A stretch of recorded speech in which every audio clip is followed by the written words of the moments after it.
Tigers on Records. Sesal music Mr. Peace out Dhinambi data Bluesland. Hauniona izora ndakagara kana kundiona nchidziya mushana. Everyday ndege ndichingoshanda zama kutsvaga matora. Kushanda pungweno bori handikuzorora ndozva nditori ndodora malife yakanaka yekumwa tiine mukaka. Ndiri kushanda pungweno bori handikuzorora ndozva nditori ndodora malife yakanaka yekumwa tiine mukaka. Handichada kudya muro sina mafuta kana kurara ndisina kuguta. Nhamo ini ndatoibuka mumba ini ndatoidzinga. Zuva parinobuda mumba ndenge ndatobuda kwenda kunotsvaga mula. Hapana chinouya wakagara kushanda pungweno bori handikuzorora ndozva nditori ndodora malife yakanaka yekumwa tiine mukaka. Ndiri kushanda pungweno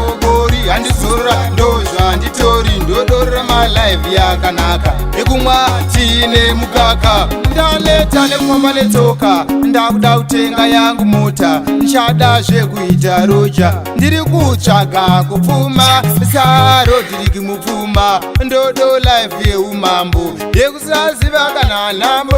Ndaneta nekutambura ndiri kushanda pungweno bori handikuzorora ndozva nditori ndodora malife yakanaka yekumwa tiine mukaka. Ndiri kushanda pungweno bori handikuzorora ndozva nditori ndodora malife yakanaka yekumwa tiine mukaka. Handichada kudya muro sina mafuta kana kurara ndisina kuguta. Nhamo ini ndatoibuka mumba ini ndatoidzinga. Zuva parinobuda mumba ndenge ndatobuda kwenda kunotsvaga mula. Hapana chinouya wakagara kushanda pungweno bori handikuzorora ndozva nditori ndodora malife yakanaka yekumwa tiine mukaka. Ndiri kushanda pungweno bori handikuzorora ndozva nditori ndodora malife yakanaka yekumwa tiine mukaka. Ndaneta nekufamba netsoka ndakuda kutenga yangu mota. Nchada zvekuita roja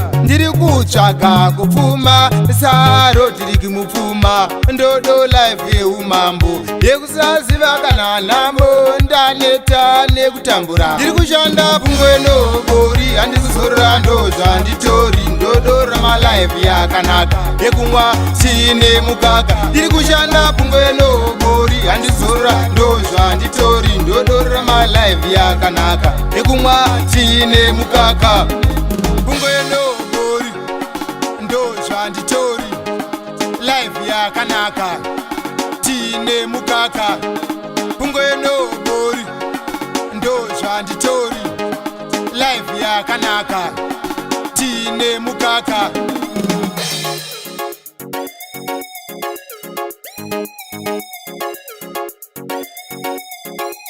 Shots Malova.